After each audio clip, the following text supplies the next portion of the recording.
Out of the millions of professional athletes to grace God's green earth, a very small portion of them turn out to be legends, icons, or historical figures.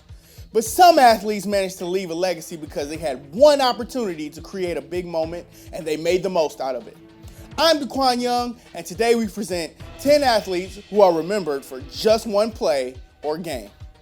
And a big shout out to Austin Chandler for suggesting this video. Number 10, Max Talbot.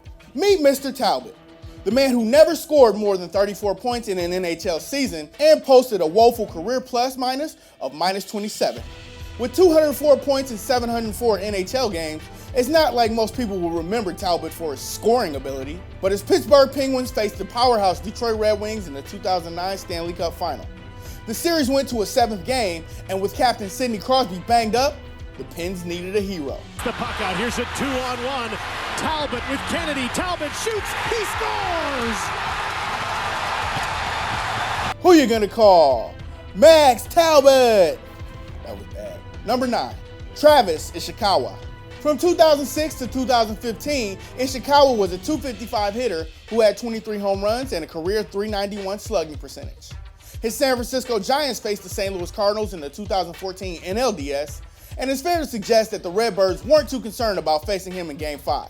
With the game tied 3-3 in the bottom of the 9th, Ishikawa just needed a single to send the Giants to their 3rd World Series in 5 years. He did a little bit better than hitting a single. The Giants would beat the Kansas City Royals to win their 3rd championship in 5 seasons, becoming an official dynasty. Number 8, John Paxson. You may know Paxson as one of the top men in the Chicago Bulls front office. Many people forget he was a part of their first 90s three-peat.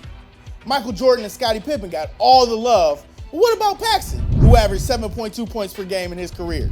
Okay, so that doesn't sound too attractive, but MJ and Pippen didn't get the last shot in Game 6 of the '93 NBA Finals with a chance to secure the team's first three-peat. John Paxson did. And just like that, Chicago won its 3rd straight NBA championship. Number 7, Tracy Porter. Porter has been a decent number 2 or 3 corner on any NFL team he's joined, but he never was a superstar. So how does an average corner in the NFL make a name for himself? He picks off the greatest passer in NFL history to clinch his team's first ever Super Bowl. Hey, he even covered future Hall of Famer Reggie Wayne on that play. Number 6, Mike Weir. Tiger Woods and Phil Mickelson were far and away the top 2 golfers during the 2000s. If they weren't winning the majors, there were still the likes of Ernie Els, Davis Love III, and Retief Goosen. Let's just say regarding the 2003 Masters, a ton of people would have been millionaires if they bet money on Canadian Mike Weir winning the tournament. Weir won a single major title his entire career, and that was the 2003 Masters. Struck it nicely. Oh, Canada!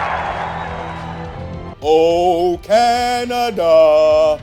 Number 5, David Freese. Throughout his days with the St. Louis Cardinals and Los Angeles Angels, Freese has been a fairly decent player, but not someone you would call a superstar.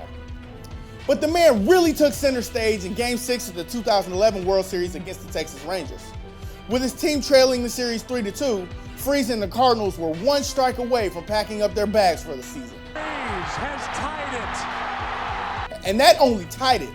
They needed extra innings. Hits it in the air to center. We will see you tomorrow night.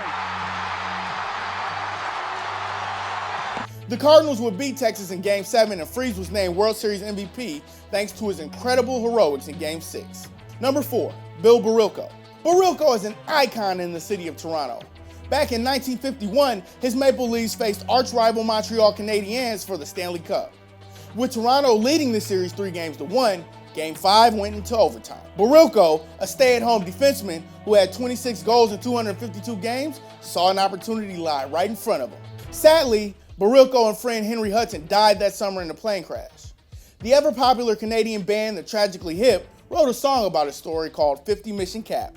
Number 3, Timmy Smith. Smith rushed for 602 yards and 3 touchdowns in his 4-year NFL career. But when the Washington Redskins faced the Denver Broncos in Super Bowl 22, Smith had his number called upon and he delivered. Smith rushed for 204 yards, which stands as a Super Bowl record. He also scored 2 touchdowns while averaging 9.27 yards per carry. Washington crushed Denver 42-10 to win the Super Bowl. Number 2, Buster Douglas. Douglas had 46 boxing matches in his career, winning 38 of them. But he isn't recognized as an all-time great like Muhammad Ali, Mike Tyson, or Floyd Mayweather. He's forever going to be remembered for what he did to Tyson in Tokyo on February 11th, 1990. Tyson was a 42-1 favorite, but Buster busted him big time. Number 1, David Tyree. Tyree had 54 catches for 650 yards and 4 touchdowns in his NFL career.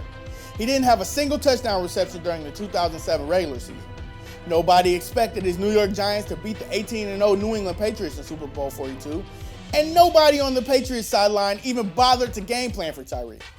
He got the struggling Giants offense going in the fourth quarter with a touchdown. A few drives later, with the Giants needing a touchdown to stay alive, Eli Manning escaped the rush and called on Tyree's number one more time. That led to this. Manning lobs it. Burris alone. Touchdown, New York. Patriot perfection no more. As the unlikeliest of heroes, David Tyree cemented his legacy with 2 iconic catches for the ages. What other athletes are known for one big player game? Join us in the comments below.